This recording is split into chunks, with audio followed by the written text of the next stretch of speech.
जय शिव गोरक्ष। प्रिय श्रोताओं, आप देख रहे हैं वाल्मीकि रामायण का भाग 69 और आप इसके अंदर अयोध्या कांड का भाग 17 आज सुनेंगे। पिछले भाग में आपने सुना कि गंगा के घाट पर पहुंचने के बाद रामचंद्र जी, सीता और लक्ष्मण सुमंत के साथ वहाँ के राजा भीलराज से मिले। भीलराज श्री राम का गुरुकुल का मित्र था। राम के साथ ही भीलराज भी गुरु वशिष्ठ के आश्रम में विद्या प्राप्त करके गए थे और वहाँ जाकर उन्होंने अपना राज्य संभाल लिया। इस तरह से रात्रि में लक्ष्मण सोच रहे थे कि पता नहीं जब तक हम वापस आएंगे पिताजी जिंदे भी रहेंगे या नहीं, तथा क्या माता कौशल्या भी जीवित मिल जाएगी। इसी प्रकार सोचते हुए लक्ष्मण की पूरी रात बीत गई। इससे आगे की कथा भाग 69 में सुने। जब रात बीती और प्रभात हुआ, उस समय विशाल वक्ष वाले महायशस्वी श्री राम ने शुभ लक्षण संपन्न सुमित्रा कुमार लक्ष्मण से इस प्रकार का, तात भगवती रात्रि व्यतीत हो गई है, अब सूर्योदय का समय आ पहुँचा है। यह अत्यंत काले रंग का पक्षी कोकिल को बोल रहा है। मित्रों को आनंदित करने वाले सुमित्रा कुमार लक्ष्मण ने श्री रामचंद्र जी के कथन का अभिप्राय समझकर गोह और सुमंत को बुलाकर पार उतरने की व्यवस्था करने के लिए कहा और स्वयं वे भाई के सामने आकर खड़े हो गए।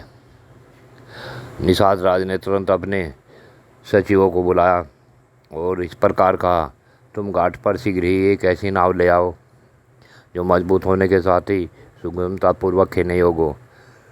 उसमें कर्णधार बैठा हो तथा वह नाव देखने में सुंदर भी हो। निषाद राजगुरु का वह आदेश सुन उनका मान मंत्री गया और एक सुंदर नाव घाट पर पहुंचाकर उसने गुरु को इसकी सूचना दी। तब गुरु ने हाथ जोड़कर श्री राम जी से कहा, देव, यह नौका उपस्थित है, बताइए इस समय आपकी ओर क्या सेवा करूं। देव कुमार के समान तेजस्वी तथा उत्तम व्रत का पालन करने वाले पुरुष सिंह श्री राम समुद्रगामिनी गंगा नदी को पार करने के लिए आपकी सेवा में यह नाव आ गई है। अब आप शीघ्र इस पर आरूढ़ होइए। तब महातेजस्वी श्री राम को इस प्रकार बोले, सके तुमने मेरा सारा मनोरथ पूर्ण कर दिया, अब शीघ्र ही सब सामान नाव पर चढ़ा दो।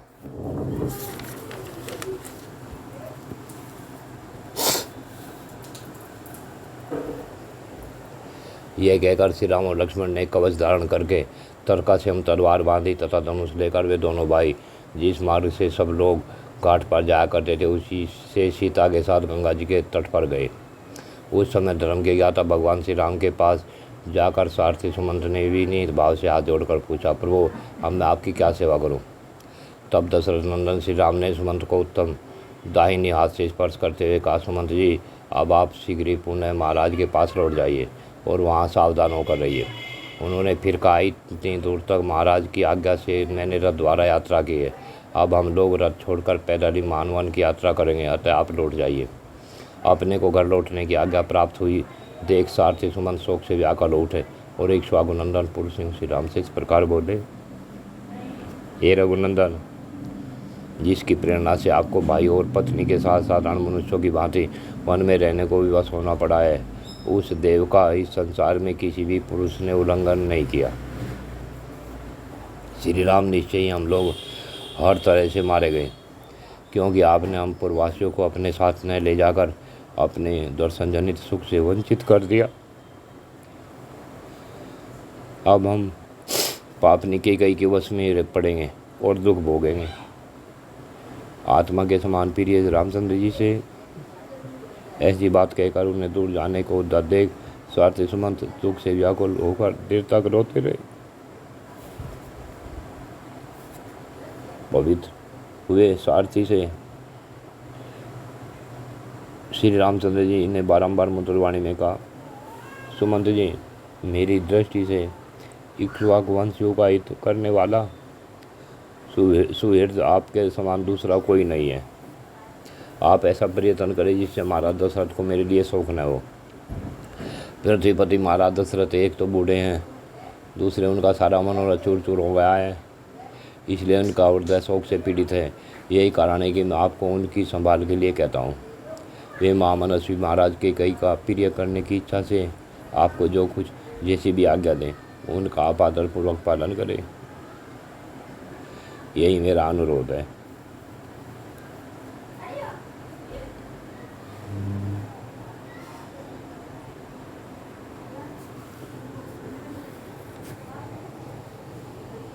वृद्ध महाराज को मेरी ओर से प्रणाम करके ये बात कहिएगा।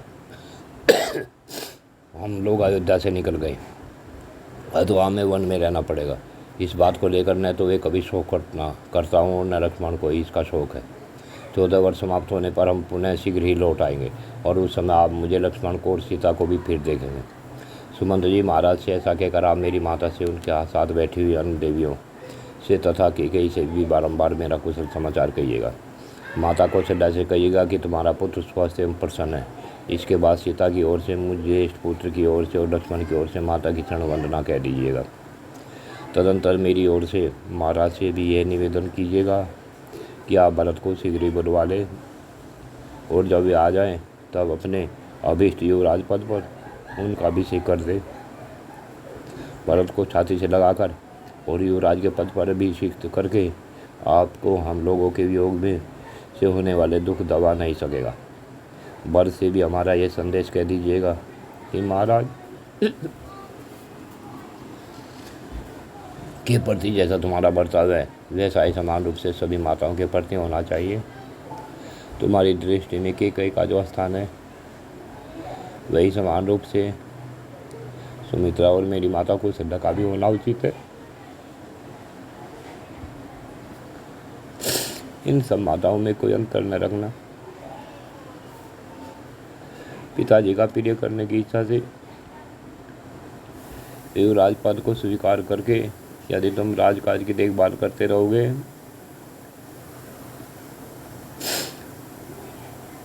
तो इस लोक और परलोक में सदा सुख पाओगे।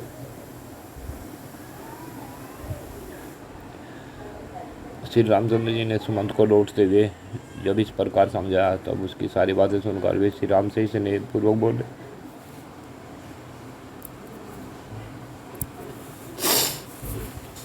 तात सेवक का स्वामी के प्रति जो सत्कारपूर्ण बर्ताव होना चाहिए उसका यदि मैं आपसे बात करते समय पालन न कर सकूं, यदि मेरे मुख से इसने बस कोई दृष्टापूर्ण बात निकल जाए तो यह मेरा वक्त है।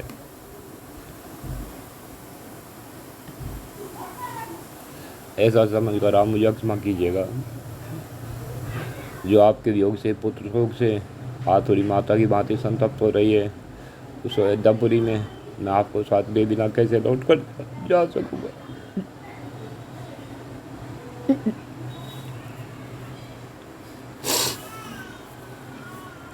आते समय लोगों ने मेरे रथ में श्री राम को विराजमान देखा था।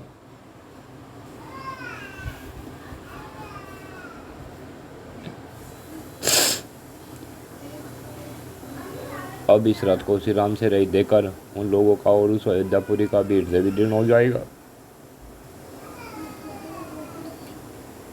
अतः निष्पाप रघुनंदन, अब मैं आपके बिना अयोध्या लौट कर नहीं जा सकूंगा।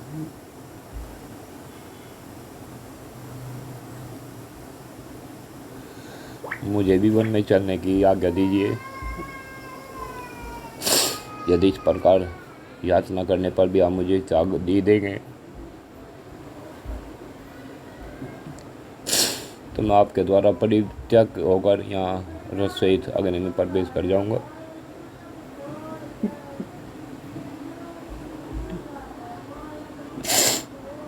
ये रघुनंदन, वन में आपकी तपस्या में विघ्न डालने वाले जो जो जंतु उपस्थित होंगे मैं इस रथ के द्वारा उन सबको दूर भगा दूंगा। श्री राम, आपकी कृपा से मुझे आपको रथ पर बिठाकर यहाँ तक लाने का सुख प्राप्त हुआ। अब आपके ही अनुग्रह से मैं आपके साथ वन में रहने का सुख भी पाने की आज्ञा चाहता हूँ। आप प्रसन्न होकर आज्ञा दीजिए। मैं वन में आपके पास ही रहना चाहता हूँ। मेरी इच्छा है कि आप प्रसन्नतापूर्वक कह दें कि तुम वन में मेरे साथ ही रहो। मेरी अभिलाषा है कि जब वनवास की अवधि समाप्त हो जाए तब फिर इसी रथ पर बिठाकर आपको अयोध्यापुरी ले चलो। वन में आपके साथ रहने से 14 वर्ष मेरे लिए 14 क्षणों के समान बीत जाएंगे, अन्यथा 1400 वर्षों के समान भारी जान पड़ेंगे। सुमंत जी की ये सब बातें सुनकर सेवकों पर कृपा करने वाले श्री राम ने इस प्रकार कहा, हे सुमंत, आप स्वामी के प्रति स्नेह रखने वाले हैं। मुझ में आपकी जो उत्कृष्ट भक्ति है उसे मैं जानता हूँ। फिर भी जिस कार्य के लिए मैं आपको यहाँ से अयोध्यापुरी में भेज रहा हूँ उसे सुनिए। जब आप नगर को लौट जाएंगे तब आपको देखकर मेरी छोटी माता की गई को यह विश्वास हो जाएगा कि राम वन को चले गए। इसके विपरीत यदि आप नहीं गए तो उसे संतोष नहीं होगा। मेरे वनवासी हो जाने पर भी वह धर्मपरायण महाराज दशरथ के प्रति मिथ्यावादी होने का संदेह करे, ऐसा मैं नहीं चाहता। आपको भेजने में मेरा मुख्य उद्देश्य ही है कि मेरी छोटी माता के कई भरत द्वारा सुरक्षित स्मृतिशाली राज को हस्तगत कर ले। सुमंत जी, मेरा तथा महाराज का प्रिय करने के लिए आप अयोध्यापुरी को अवश्य पधारिए और आपको जिनके लिए जो संदेश दिया गया है वह सब वहाँ जाकर उन लोगों से कह दीजिएगा। निषाद राजगुरु, इस समय मेरे लिए ऐसे वन में रहना उचित नहीं है जहाँ जनपद के लोगों का आना जाना अधिक होता हो। अब अवश्य मुझे निर्जन वन के आश्रम में ही वास करना होगा। इसके लिए जटाधारण आदि आवश्यक विधि को मुझे पालन करना चाहिए।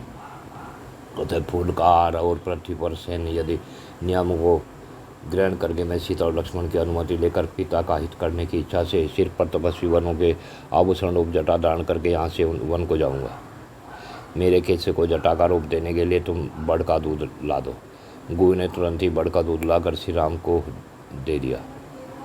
श्री राम ने उसके द्वारा लक्ष्मण की तथा अपनी जटाएं बनाई। महाबाहु पुरुष सिंह श्री राम तत्काल जटाधारी हो गए। उस समय दोनों भाई श्री राम लक्ष्मण वलकर वस्त्र और जटा मंडल धारण करके ऋषियों के समान शोभा पाने लगे। श्री राम ने शीघ्रगामी गंगा नदी के पार जाने की इच्छा से लक्ष्मण को संबोधित करके कहा, पुरुष सिंह, यह सामने नाव खड़ी है, तुम मनस्वी सीता को पकड़कर धीरे से उस पर बिठा दो, फिर स्वयं भी नाव पर बैठ जाओ। भाई का आदेश सुनकर मन को वश में रखने वाले लक्ष्मण पूर्णतः उनके अनुकूल चलते हुए पहले मिथिलेश कुमारी श्री सीता को नाव पर बिठाया, फिर स्वयं भी उस पर आरूढ़ हुए। सबसे अंत में लक्ष्मण के बड़े भाई तेजस्वी श्री राम स्वयं नौका पर बैठे। तदंतर निषाद राजगुरु ने अपने भाई बंधुओं को नौका खेने का आदेश दिया। माँ तेजस्वी श्री रामचंद्र जी उस नाव पर आरूढ़ होने के पश्चात अपने हित के उद्देश्य से ब्राह्मण और क्षत्रिय के जपने योग देवी नाव इत्यादि वैदिक मंत्र का जाप करने लगे। भगीरथी की बीच धारा में पहुंचकर सती साध्वी विदे नंदिनी सीता ने हाथ जोड़कर गंगा जी से प्रार्थना की, हे देवी गंगे, ये परम बुद्धिमान महाराज दशरथ के पुत्र हैं और पिता की आज्ञा का पालन करने के लिए वन में जा रहे हैं। ये आपसे सुरक्षित होकर पिता की इस आज्ञा का पालन कर सके ऐसी कृपा कीजिए। वन में पूरे 14 वर्षों तक निवास करके ये मेरे तथा अपने भाई के साथ पुनः अयोध्यापुरी को लौटे हैं। हे सौभाग्यशालिनी देवी गंगे, उस समय वन से पुनः कुशल पूर्वक लौटने पर संपूर्ण मनोरथों से संपन्न हुई मैं बड़ी प्रसन्नता के साथ आपकी पूजा करूंगी। शोभाशालिनी देवी, पुरुष सिंह श्री राम जब पुनः वन से कुशल पूर्वक लौटकर अपना राज प्राप्त कर लेंगे तब मैं सीता पुनः आपको नमस्तक झुकाऊंगी और आपको ही स्तुति करूंगी।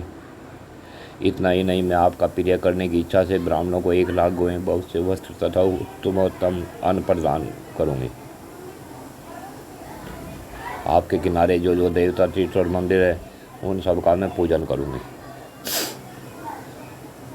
तदंतर महाबाहु श्री राम सुमित्रा नंदन लक्ष्मण से बोले, सुमित्रा कुमार, अब तुम सजन या निर्जन वन में सीता की रक्षा के लिए सावधान हो जाओ। हम जैसे लोगों को निर्जन वन में नारी की रक्षा अवश्य करनी चाहिए। अतः तुम आगे आगे चलो, सीता तुम्हारे पीछे पीछे चले, और मैं सीता की तथा तुम्हारी रक्षा करता हुआ सबसे पीछे चलूँगा। पुरुष परवर हम लोगों को एक दूसरे की रक्षा करनी चाहिए। अब ये ऐसे वन में प्रवेश करेंगी जहाँ मनुष्यों के आने जाने का कोई चिन्ह नहीं दिखाई देगा, न घास आदि के खेत होंगे, न टहलने के लिए बगीचे, जहाँ ऊंची नीची भूमि होगी और गड्ढे मिलेंगे जिसमें गिरने का भय रहेगा। श्री रामचंद्र जी का वचन सुनकर लक्ष्मण आगे बढ़े। उनके पीछे सीता चलने लगी तथा सीता के पीछे रघुकुल नंदन श्री राम थे।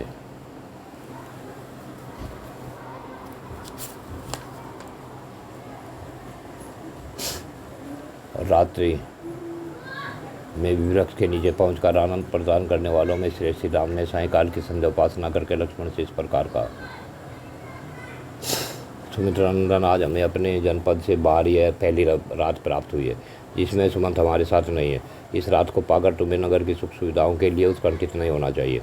लक्ष्मण, आज से हम दोनों भाइयों को आलस छोड़कर रात में जागना होगा, क्योंकि सीता के योग क्षेम हम दोनों के ही अधीन है।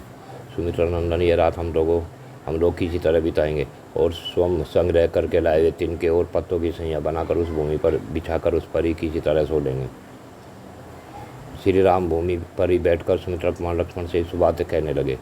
लक्ष्मण, आज महाराज निश्चय ही बड़े दुख से सो रहे होंगे, परंतु केकई सफल मनोरथ होने के कारण बहुत संतुष्ट होगी।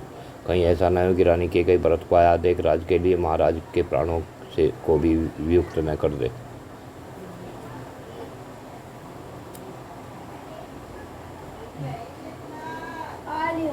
उनकी कामना मन में ही रह गई तथा वे केकई के वश में पड़ गए। ऐसी दशा में बेचारे अपनी रक्षा के लिए क्या करेंगे।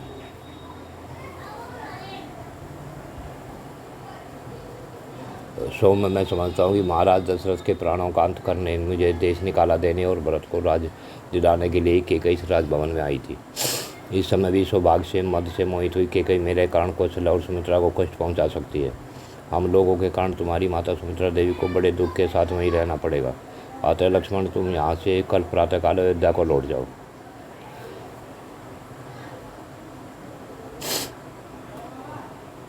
मैं कैलाश सीता के साथ दंडक वन में जाऊंगा। तुम वहाँ मेरी ऐसा है माता कौशल्या के सहायक हो जाओगे। ये धर्मज्ञ लक्ष्मण, मैं केकई के कर्म बड़े खोटे हैं। वह द्वेषवश अन्याय भी कर सकती है, तुम्हारी और मेरी माता को जहर भी दे सकती है। सुमित्रानंदन, कोई भी सौभाग्यवती स्त्री कभी ऐसे पुत्र को जन्म नहीं दे जैसा मैं हूँ, क्योंकि मैं अपनी माता को अनंत शोक दे रहा हूँ। शत्रुदमन, जो मेरे लिए शोकमग्न रहती है, मंदभागिनी सी हो रही है और पुत्र का कोई फल न पाने के कारण निपुत्ति सी हो गई है, उस मेरी माता को कुछ भी उपकार न करने वाले मुझ जैसे पुत्र से क्या प्रयोजन है। और भी बहुत सी बातें कहकर श्री राम ने उस निर्जन वन में करुणाजनक विलाप किया। तत्पश्चात वे रात में चुपचाप बैठ गए। उस समय उनके मुख पर आंसुओं की धारा बह रही थी और दीनता छा रही थी। उस समय लक्ष्मण ने उन्हें आश्वासन देते हुए कहा, अस्त्रधारियों में से श्री राम आपके निकल आने से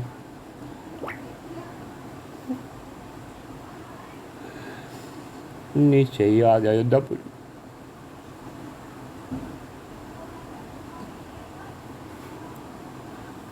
चंद्रीन प्रातः के समान निस्तेज हो गई।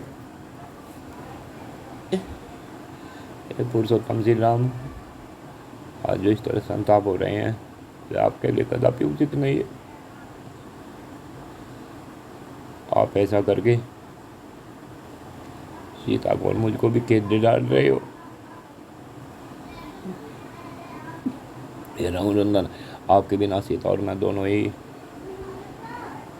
2 घड़ी भी जीवित नहीं रह सकते।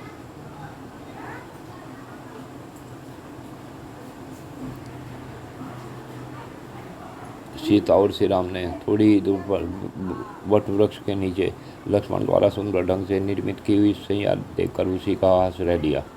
अतः वे दोनों वहां जाकर सो गए।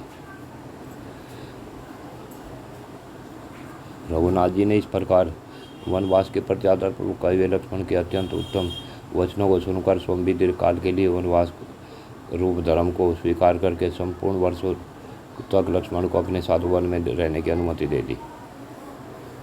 जय शिव गोरक्ष। प्रिय श्रोताओं, आज की कथा यहीं पूर्ण होती है। आगे की कथा अगले भाग में।